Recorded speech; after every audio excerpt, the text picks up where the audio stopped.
Hello, my name is Tanner Litchfield. We are here with the Winning Balance. I have an absolute stud with me, John Taylor, who is the CEO of The Grit. The Grit has been in my face for as long as I've been in Utah for a lot of good reasons. They have some of the biggest studs in the door-to-door space that I've ever encountered with. I work with a lot of these guys in the investment side, trying to find them deals. And so the purpose of today, this episode, and the podcast in general, I want to hear from industry leaders and how they've attempted to balance their life with people that they love, more specifically family, friends, etc. So I'm looking forward to diving into it. Thanks for having me. Dude, yeah, always super excited to be here. So yeah, excited to chat. Dude, same. And we already prefaced that you're a golfer. You like golfing. I am a golfer, an avid golfer. Dude, I try. It's a stupid game. It is a stupid like game. you get golfed, but dude, no, it's so fun. I was listening to one of your podcasts, doing my homework that you did with someone, and you were saying that you listen to conference talks while you golf. Yeah, and I was like, most Sundays. Dude, one of the most spiritual times of my week, out by myself. Yeah, get some faith filled, some church stuff going, and yeah, no. The golf course has kind of become like a sacred place for me, especially Riverside. So you probably we're starting at the right place. Yeah, exactly. And you probably play better having that sense of calmness, because to me, I swear more on the golf course than anywhere on this It's a stupid planet. game. Dude. Yeah. I don't know if I play good or bad, or it's good vibes. So I love it. I love it. Well, dude, I'm excited to jump into it. Today, a part of this, I want to talk about kind of your story, how you became CEO of The Grit, how you guys have built what you have, which I have a ton of respect for that. But what I respect even more about you, which we talked about before, is like how I view you as a family man and being successful in a crazy industry. And I'll touch on that too. For sure. I'm from the outside looking in. I'm in real estate. I'm not a door-to-door guy. I'm one of the few in Utah, I feel like, that have never even attempted it. Oh, you got to get out this summer. Yeah. That's actually Charity Day this summer, June 21st. Really? This is an open invite to you and anybody else. To go knock for a day? Come knock for a day. Bro, I will do anything come knock to get for out a of week. my comfort zone. It's like, you'll be out of your comfort zone. Okay, let's do Knocking doors is really hard. And you said it, I am a door-to-door guy. Yeah. I love it. Dude. I have such a reverence for it.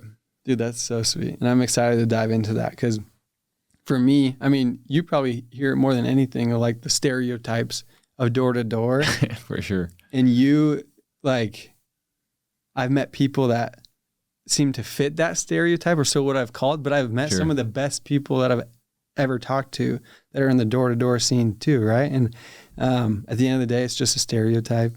I'm not sure. No, I mean, all things, right? There's anywhere, real estate agents, there's, good ones, bad ones, kind ones, mean ones, shysters and really good people. And yeah, door to door is an entrepreneurial, highly motivated individual who wants to go learn and work and grow and create value in an all commission structure.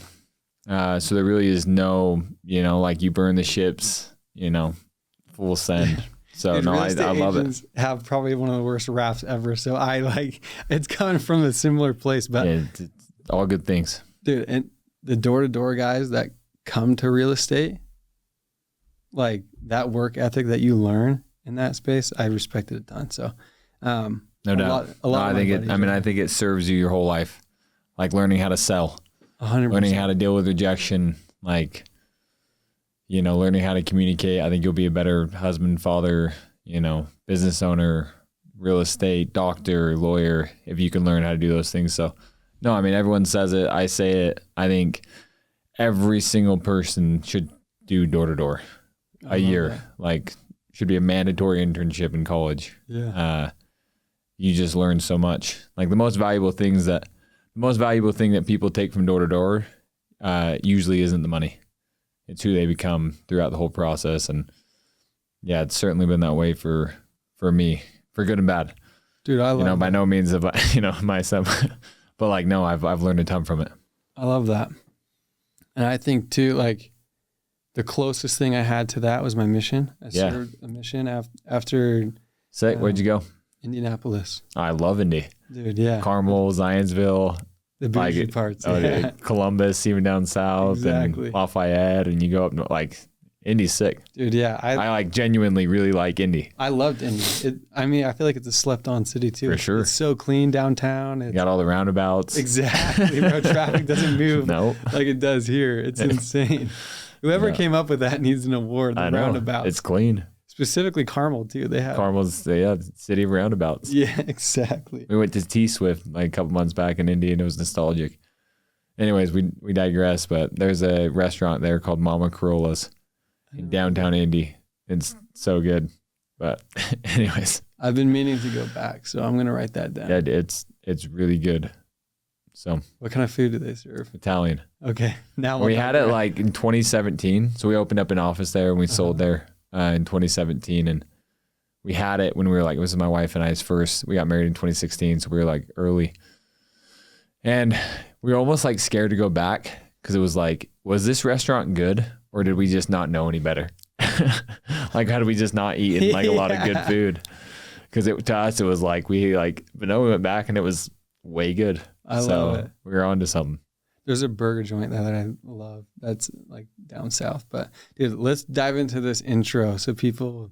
Yeah, we're just gonna sit and chat. Just talk forever. Good vibes. Yeah, exactly. I love it. We could chat forever. Okay, so John, obviously CEO of The Grit, wonderful company. They're doing amazing things. Like, I kid you not, they have more clout than any door-to-door. Good and bad. Clout is clout.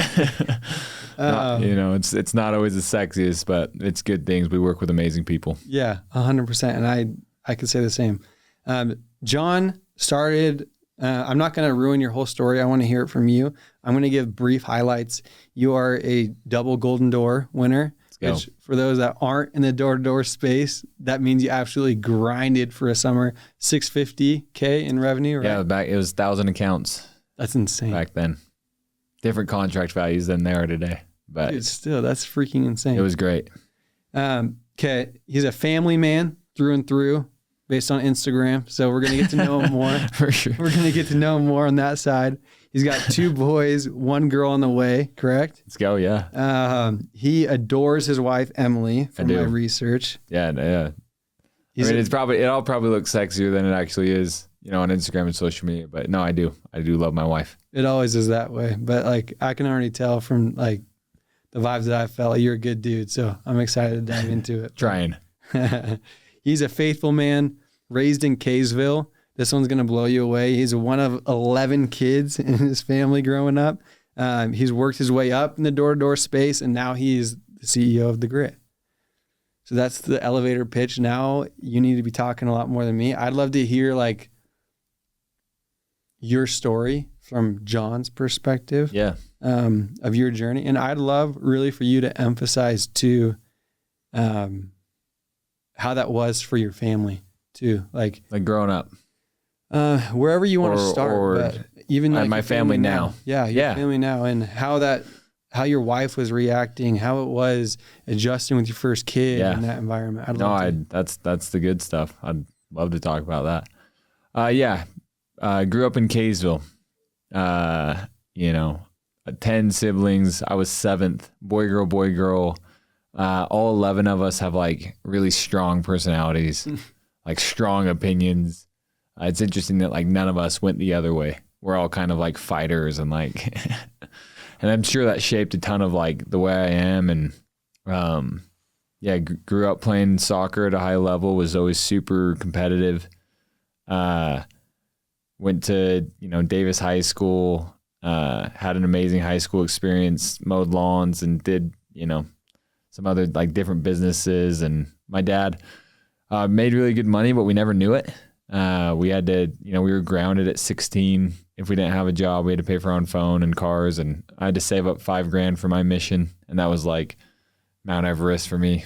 And I think that served me well. Graduated in 2012. So almost 13 years.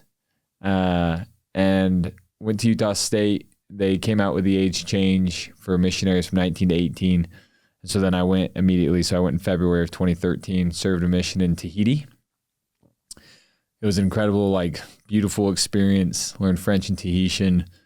Loved my mission, like such an informative experience in every way. Feel like I like felt Christ's love for me in like a massive way on my mission, and like, you know, really developed a strong like belief in God, that like there is God, and which I still have, and I like that. I like believing in God. Came home from my mission, went to BYU, and at the same time met this girl in high school. Name was Emily. She was a high schooler. I was home from my mission, so we were playing volleyball, and I saw her, and she said something. I was like, oh, I was like, you know, only gonna listen to Motab, and I was not interested in girls. I was like as full, you know, missionary mode as it gets. But I kept thinking about her. I waited a week after she graduated, and I asked her out. We had this magical date, and you know, kissed by a waterfall, and then I went and did door-to-door sales for the first time. Sold for Vivint for a couple months. I went out like mid-June to mid-August. We talked every night on the phone, Emily and me. And I sold 50 alarms. Like, I did well. Made like 18 grand, which, like I said, for me, 15 was like as big as I had ever dreamt. Mm-hmm. And so 18 grand felt like I had unlimited money. Like, I thought I had unlimited money. Went to, did, you know, my sophomore year at BYU. My wife, was at Utah State. So we did like the weekend things. We told her mom she was getting married. Her mom listens to all, these podcasts. So shout out to Vanya. I'm sure you'll hear this. She said no, which I understand more now. You know, I was asking her daughter to marry me after like 4 months. And yeah, my wife was like, oh, okay. Like, I was like, yeah, like, your mom said no, and she's like, oh, we're getting married this summer. I was like, sweet. So the whole thing was super spiritual. It's worked out. We got married in July because of that. I wanted to stay in Utah, so I sold pest control. So that was summer of 16. I got into the finance program at BYU then. I thought I wanted to be a financial advisor. I started working for Northwestern Mutual. Like, I was doing the thing. Someone there said, go make as much money as you can before you do this job, because it's like a slow burn at first. Mm-hmm. And so that's when I went to Indy in 2017, did a full summer, went all in, sold Elite Lead, did 545 accounts, and made like 160 grand. I was like, oh man, like, I want to do this. I had an amazing experience with my wife out there. Like, you know, even like just, again, like summer sales, something that I value so much is going and having these different experiences, especially if you're married or if you're not. Like, you just go have so many, and then you meet somebody and you served at Indy, and then all of a sudden we have this connection of, or you meet somebody from the East Coast or the West Coast. You get to have all these super cool, informative experiences where you can kind of make a connection with just about anybody. For sure. So I like, again, like, I am a door-to-door enthusiast. I love it. Like, I like have a strong testimony of the experience of door-to-door. 2017, we get back. We're all at a company called GreenX now. We're growing. I go do 1,000 accounts in 2018. I run an office in Philadelphia. Continue to work and start working with some of the, you know, like studs I still work with today, and have an amazing experience. Make double that summer. Became the VP of sales at GreenX. Like, took like a way smaller salary because I wanted to like learn systems. I ended up going out that next summer and selling 1,000 again, running a big team in New Jersey, having another amazing experience. Came back, kept running the sales program with Mason Bodie and a couple guys at GreenX. 2020, we have momentum. We're building at GreenX. Don't have any kids yet. We waited like 5 years to have kids. 2020, COVID, we go through that year. And then at the end of that summer, GreenX came to us and said, hey, we want a slow growth. We want to do it more methodical and use it as a tool. We said, cool, we want to grow as fast as we can. So we leave that year. I don't view myself, and I've said this, like, I don't view myself as like an entrepreneur or like a, you know, like I have an idea, I'm going to go create a business. Like, for us, it was kind of like forced entrepreneurship. Like, we didn't have to leave, but to keep doing what we were doing, and to keep trying to build something. We did. And so my partners, Ben and Josh and Garth, we left with tons of the people we still work with today. Drew and Easton, Parker and Skylar, and the list goes on and on and on. And started Grit Marketing, which was a sales force, and it was just scrappy. We were meeting at my house. Then we did a deal with this company, and then we used their office. I mean, it was funny. I just came from a quote unquote board meeting with a company that I just invested into. I'm really investing in these two guys, Casey and Truxton. It's called Squeegee Boys. And they're in their little garage. Like, I took a picture because it's like starting a business and like the earliest, like it's the good days. The boiler room. Yeah, like, dude, it's like the building is the joy. Like 100%. The joy isn't, and by no means have we had like the exit but when I talk to people who do, I talked to a CEO who, made, $50 million. I talked to him later on that day. I was like, well, how does it feel? And he's like, yeah, like it feels how you would expect it to feel. Like it's good. It's cool. I don't really have to worry about money, and there's things I can do that are nice. But like, if I thought I was going to be happy when this money came in, I would have been wildly disappointed. And he said, you're in the best part of your career. Like it is the building. It is the battles, like that the fires hard. Me up, dude. But it is true. Yeah. Like it is true. Like if you think you're going to be happy when fill in the blank, you won't be. Like 100%. You choose happiness now, and it's every day, and it's the battles and it's the journeys. So, we started in 2021. We've had these different chapters and journeys and gone through it. And 2024, we started our own home services company called Mira, which we're really excited about. We're gonna go do a big number in Mira this year and sell with our partners that we sell with, and they've been great. We've bought a couple companies. Todd Peterson and Casey, they just bought into our company, and so they're now our partners. And we feel like we have a ton of momentum, and we're excited about where we're going and the future of everything. And the goal is impact. We want to, build something and create something together with people we love that creates as much impact for as many people as we can, individuals and families, both current and future. We understand that there are people that don't work with us now that will in 3 years. So we want to create the best opportunity for that. And then in Mira, it's doing that and delivering customer excellence, and, being an essential part of a customer's life as we help them take care of their home and worry about things that they're actually worried about, like their kids and family and things that are important, not like bugs. So that's, kind of a high level overview.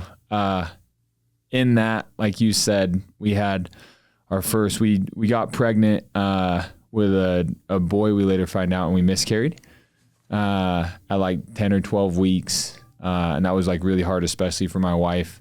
And then we got pregnant again and had our first little boy named Taft, 3/2/21. So March 2nd, 2021, like the easy way to remember it. Don't forget your kids' birthdays. So he turns 4 in a couple months. It's crazy enough. Took him to school today. Actually picked him up today too, which I usually don't do, but he's so fun, right? Like, and then Teddy we had 16 months later, another boy.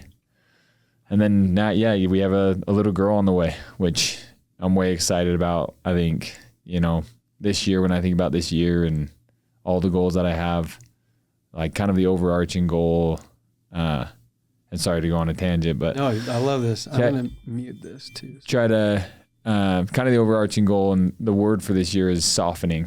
Like I want to be softer this year, not harder. I want to be more graceful, more empathetic, kinder, more loving. And I think there will be like a natural softening having a daughter. So way excited for that. Way excited for all the things that we got going. Life is awesome and hard and beautiful and good and bad and all the things. So that's a bit of the story. I love the story. You're a stud, dude. I appreciate it. One, like I could say I always wanted a boy. Like on my first, I pictured me playing t-ball with my boy. You just had sports. I had a girl, right? Let's go. So on the like a couple months ago. Yep, exactly. Cool. The gender reveal. What's her name? Gigi. I love the name Gigi.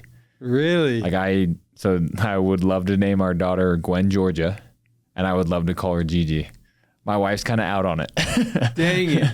But so is her name Gigi or is it short Her for? name's Georgie, and we call her Gigi. So cute, dude. Georgie May. I really like, that's like really, close to so that's awesome. Yeah, I love it, dude. And the reason I brought that up is I picture this world, like I grew up playing sports. Like my dad was like this coach figure growing up, and I loved that. Like I wanted to have that with my first. And so I always thought, boy, I don't know why.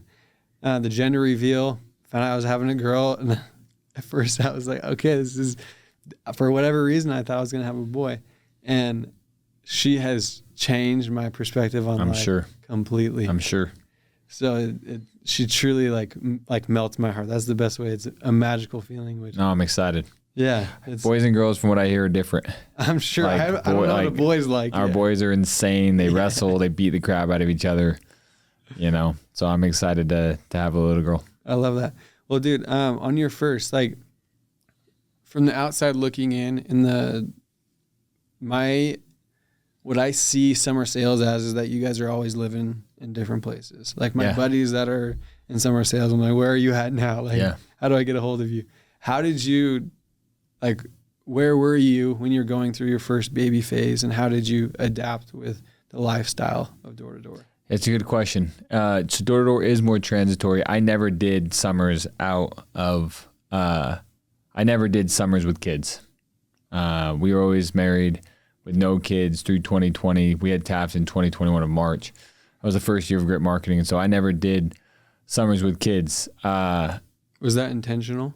No, it was just we didn't have kids when we were doing it, and then we had them when we weren't. We have a lot of both, right? And there are, like all things, there's different challenges that come with that. It is harder moving when you have kids and dogs, and you have like a settled life, and so you're probably not doing it in a small hotel, or maybe you are and it's hard, or maybe you're getting in a bigger apartment or Airbnb, right?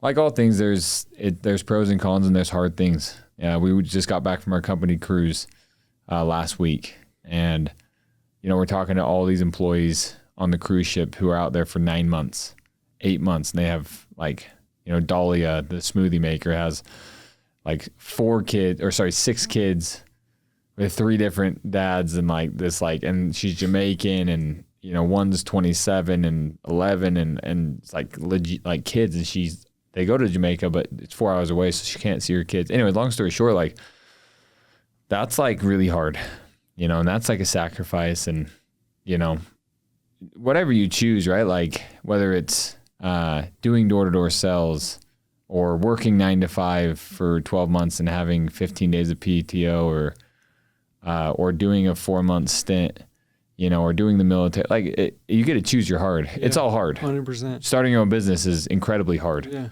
Yeah. Standing on the side of the road with a construction sign is hard. There's just differences, and the biggest thing is that you choose. And that's what we like. More than anything, I want to do what I want to do. I want you to do what you want to do. And at the Grit, we want to help as many people get where they want to get as possible. We all have hopes and dreams. We all have things that we want to do and accomplish. And so how can we build a platform and an opportunity that helps as many people get where they want to get as possible? In that, you're going to have people come on the Grit bus, and you're going to have people leave the Grit bus. The most important thing is that everyone's trying to do what they actually want to do, and they're not doing it out of compulsion, or they feel a sense of obligation. And so, loyalty, right? You talk about, it's like, first and foremost, you need to be loyal to yourself. And then you have your family, and then, the people you work with and others, right? But ultimately, you're the only one living your life. No one thinks about you nearly as much as you think about you. 100%. Not even close. Yeah. You don't ever think about me. I'm not offended by that. Yeah. I think about me every day. 100%. And so I need to do the things that I want to do and go chase my hopes and dreams. I love that. That's some of the best advice that I've ever been given, is you need to realize how small you are. 100%. The bigger impact. So I picture, for me, I'm a grain of sand in a beach. Yeah. And that humbles me quick. And it's much easier to go do what you want to do when you realize how small you are. 100%. So. And you're one of one. Mm-hmm. So it's this duality. It's you are extremely insignificant, and you're the most important person in the world. And it's just perspective. Like, yeah, like in the grand scheme of things, there's 8 billion people in the world. Like, but I have a unique story to tell, and I am one of one. And so I want to live life as big and as good as I possibly can. I love that. I feel like for me, I'm a natural people pleaser, and that's often like an obstacle for me. And like, that's what I tell myself is no one cares. Like it's taken me a long time to really like, if I post this video, like I started posting content like three years ago. Yeah. The first time doing it was so scary. For sure. Like how are my friends, family going to feel about this? Yeah. Like I'm the tacky guy now on Instagram, but it's paid off well for my family. And that's really the reason that I started doing it. So, and that leads me to my next question for you, John, is your goals and aspirations. Like you've obviously already accomplished a lot in your life. How do you integrate your family as part of your goal setting and what you want to accomplish? It's what I said. So there's this book called The Audacity to Be You by Brad Reedy. One of the guys, he was our creative director. His name is Jake Reedy. He did so much for Grit and the brand, with Josh Nelson, like I said, our partner. Jake was our creative director, and his dad is this therapist. I'm probably not saying it wrong, so Jake probably won't listen to this anyway, so it's fine. He doesn't really care. His dad, though, wrote this book called The Audacity to Be You, and he talks about these hula hoop rings where, it's you and your spouse, and you have your ring, and she has hers, or he has his, and then there's this one in the middle, right? And so I, first and foremost, have to put my mask on first, and I have to go chase my hopes and dreams and, like, do the things that I want to do and be fulfilled and live my true, authentic self. And then we come together and we meet in this hula ring. And a lot of people were like, well, no, like, dude, sometimes you just have to like do things even if you don't want to do them. And it's like, well, hopefully not. Like, I don't do the dishes out of a sense of obligation towards my wife. Like, no, I want to like show up and support and lift, and do my part. Or like, I don't, I'm not loyal to my wife, right? Like, because a sense of obligation to her. Like, no, yeah, for sure. Like, I've made commitments, but like, I want to be married to my wife. I want to have like a really happy marriage. And so hopefully like the pursuit of life is becoming more of who you are, and like that journey of like self-discovery of understanding like, okay, like in my pure true self, what is authentic to me, and how do I be more of who I am? And so, yeah, like with that, it's like, no, like I really love being a dad and understand that, I'm not better or worse than my kids because they came to me. I believe we're eternal beings. I don't believe like I'm any older or better than them. They came to me. And so because of that, I have this really unique opportunity to be like one of the most probably top 3 influential people in their lives. Like I know that for good and for worse. Yeah, 100%. And it will be both. Like I will have positive things on them and I will have negative things on them that they'll have to unlearn. Hopefully it's more positive, hopefully it's more good than bad. And so, yeah, it's cool being the best version of myself. In order to give, you have to have. So being the best, most happiest, most grateful, most energetic, authentic version of myself is how I'm going to show up best for my family and how I'm going to be the best dad, because then I'm truly fulfilled and happy. Mm-hmm. I had this conversation last month with a rep of oftentimes we do things, we think that we're doing them out of love. Hey, I'm going to just listen to my wife and do what she does, what she wants, even though I don't want to. And I'm doing that because I love her. Where oftentimes it's not out of love, it's out of fear. Like fear of what people are going to think about you, or fear of what your wife is going to think about you, or fear of what the outcomes are. Where what is truly loving, right, is communicating and again, trying to be authentic to yourself. So by no means am I like some therapist. I've done a bunch of therapy over the last year and a half and I've like got more verbiage to try to understand again, like how do I show up the best way I can for my wife and for my kids. And I think it's by trying to become the best version of who I am. Dude, I love that. That's why I have people like you Like that's a gem. Like that whole, I'm appreciative of you coming out here because I'm going to apply that to my life specifically. And then one thing I'll hit on too is like, I love that you are open about the therapy side. Like For sure. one thing that I always tell my buddies that I am as open as it comes with therapy. Like how I word it is I have a coach for golf. I have a coach for my mindset. I have a coach for real estate. If I claim that my marriage is one of the most important things in my life, why would I not have a coach for that? Yeah. No matter where I'm at in my relationship, whether things are going great, things are going bad. So I appreciate you sharing that because I think it needs to be, there's such a bad rap, obviously, in the past generations of therapy. And yeah. And I think there's like all things, right? There's probably like good therapists and bad therapists. Mine's really good. I started doing therapy, not because I was like trying to like solve some deep trauma or something like that, although I certainly have them, right? But yeah, I just want to be better. Like I want to close the gap between my performance and my potential. And in that, like I want to become the best version of myself. And I thought, man, here's an opportunity. And Jake's has always said, right? Like therapy is a luxury for the rich. Mm-hmm. It's like, if you can afford to do therapy, and you can get with somebody that's good, why not work on yourself? And there's this fear of like, well, are you going to dig up all this trauma and is it going to be like debilitating? And maybe that's some people's experience. That hasn't been mine. Like mine's been super positive. You know, there's so many insights that I've gleaned over the last, year and a half that are like super applicable and allow me to, I think, live a more fulfilled, more graceful life where I have more grace for myself and for others. And there's this duality of, I understand I'm going to be good and bad. Like, it's like people are like, oh, that guy's selfish or he's selfless. It's like, no, it's both. Like you're never going to be perfectly kind. You're going to be kind and then you're going to have moments where you're like totally rude. 100%. So hopefully on this life journey, you have more moments of kindness and less moments of, being a dick. Yeah, 100%. No, I love that. And I'd encourage too, if they don't find someone that vibes with them on the first try, like try a few. Keep swinging. Yeah, exactly. Because I mean, it's changed my life specifically. So it's, I'm a huge advocate for that. Well, Same. I have a few questions for you too. Send it. And I feel like we've kind of gone through these in general. This is one that I love that I wanted to ask you because for me, I feel like I am more like the entrepreneur personality where I've never been happy at a job. I've pushed against hierarchy. Yeah.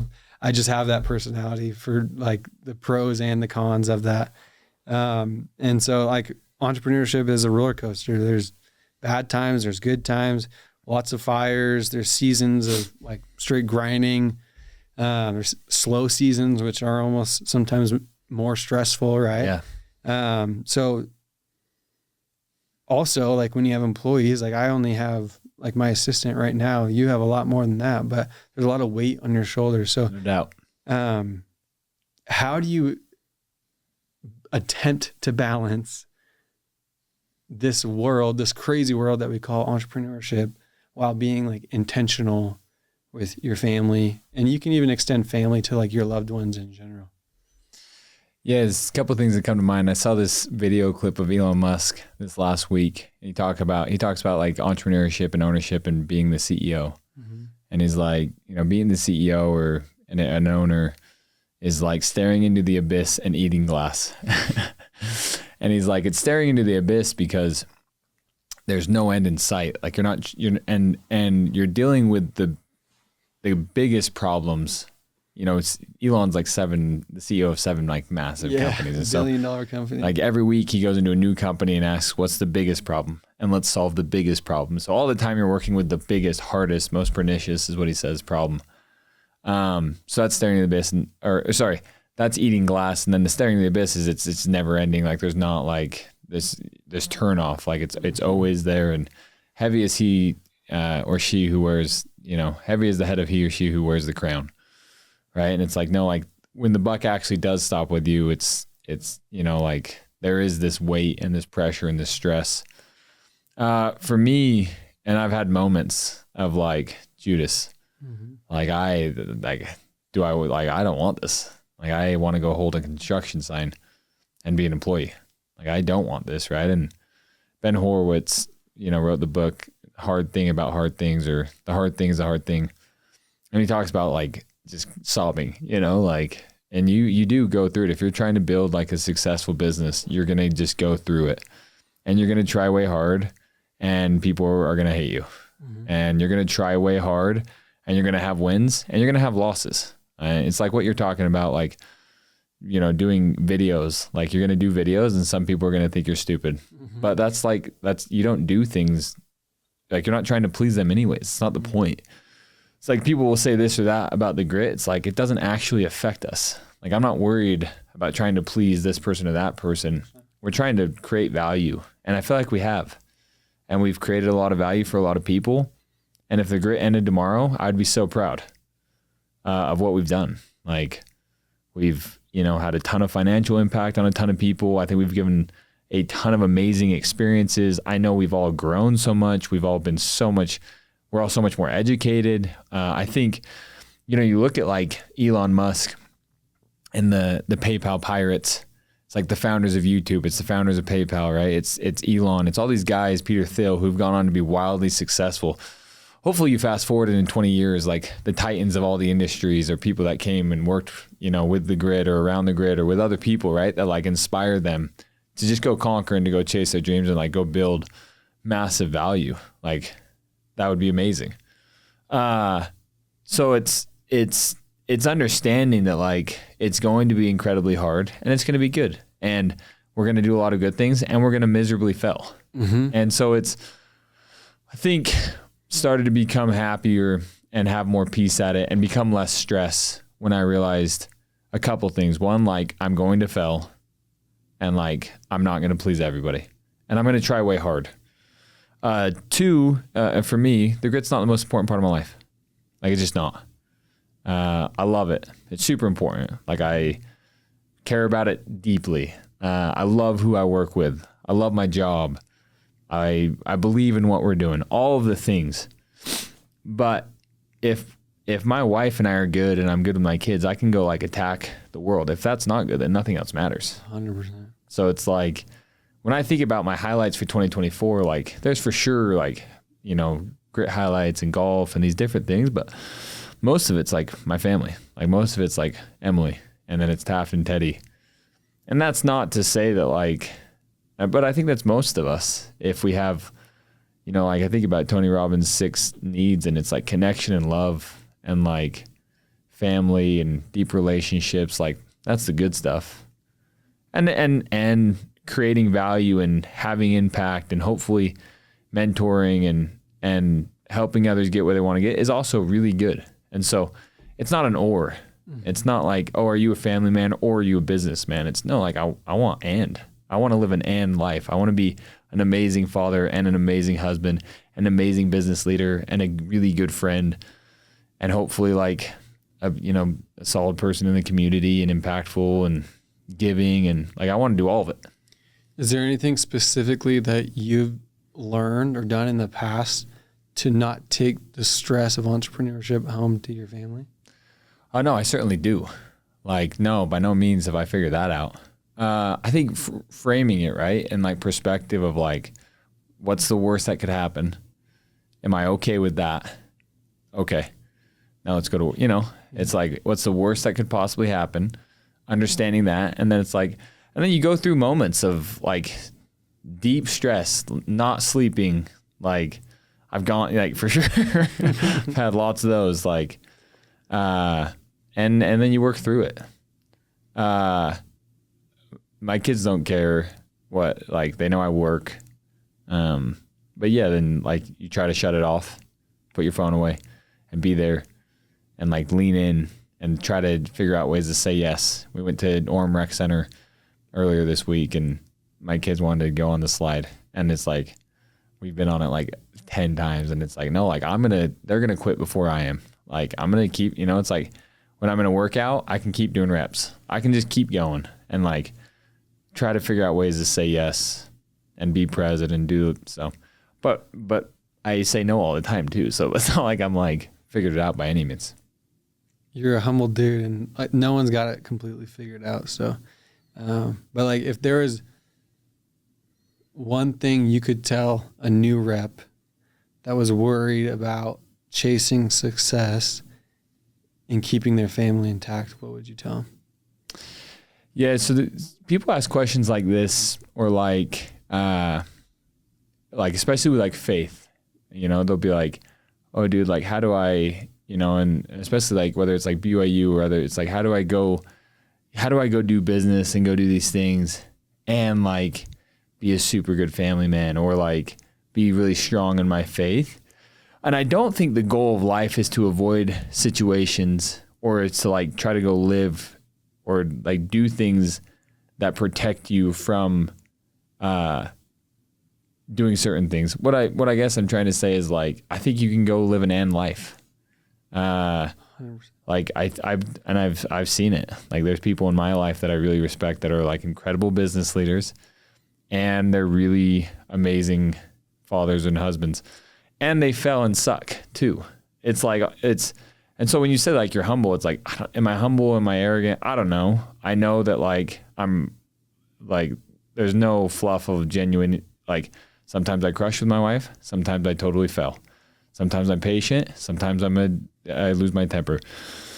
And it's like, I'm going to keep striving my whole life to be better and to have more moments of, you know, Christ-like kindness and goodness, and less moments of being rude and being a jerk. Yeah, I love that.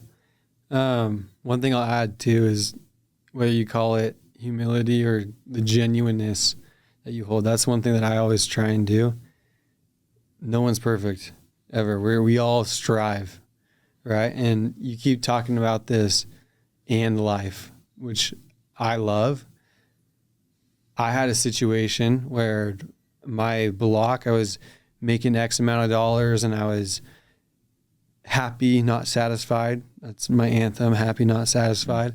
And my baby was due in 2 months, and I went to a mastermind with Brandon Turner, who's like the first real estate voice in my head. So it was a cool full circle moment. And it was an intimate setting with like, I got to spend like an hour of one-on-one time with him, which sick. Yeah, I would like never in my life would I thought. Very cool. So that was my opportunity to ask this like burning question in my head. I am afraid to scale. I don't want to sacrifice my family, whether it was a question or an issue, obstacle I was trying to uncover. And what he told me like changed my perspective, and it's similar to the and life. He said, you're going about it wrong. You're asking the wrong question. It's how can I scale with keeping my family the priority? And what he told me is like, the more that he's scaled, the more time he's had with his family. And I was like, goodness. Okay. So he's creating an and life, not an or scale or family. Right. And that changed my perspective on everything. And so the last 3 months since he's told me that, now I have my kid who's 2 months. Like, I've been so motivated and fired up to build this life that I know I can create, and keeping my family at the front. And it's these conversations. That's why I'm running this podcast, is hearing the nuggets from you of, we're all trying to grow a business. We're all trying to be successful in our own right. And how can we keep the people we love the most close to our hearts? So, brother, dude, I appreciate you coming out a ton. Is there anything else that you'd like to throw to the audience about family and business, meshing the two, or your advice to the world? Yeah, I had a thought, and then I talked too long? No, you didn't talk too long. I got a call, and so then I was like, oh, I wonder if there's an emergency. So I went down that road. Yes. Yeah,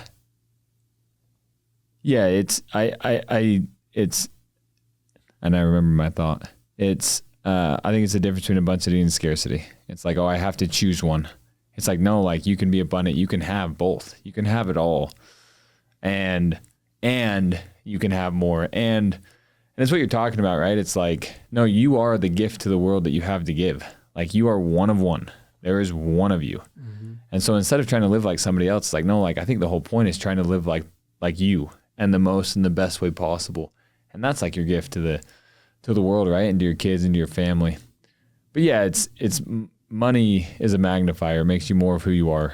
I think you can do both, and you can do it in a massive big way, and you're going to fail.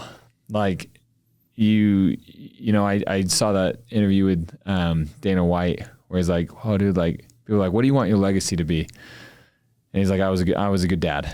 He's like, no one's going to care. And it's so true. Like, in 100 years, my great grandkids won't remember my name. They won't care. Exactly. It's like, it's the relationship, it's the moments, it's the experiences in life now that really matter.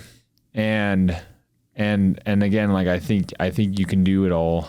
I think, you know, you try really hard, and you be abundant, and, you know, you try to live the biggest and best way you can.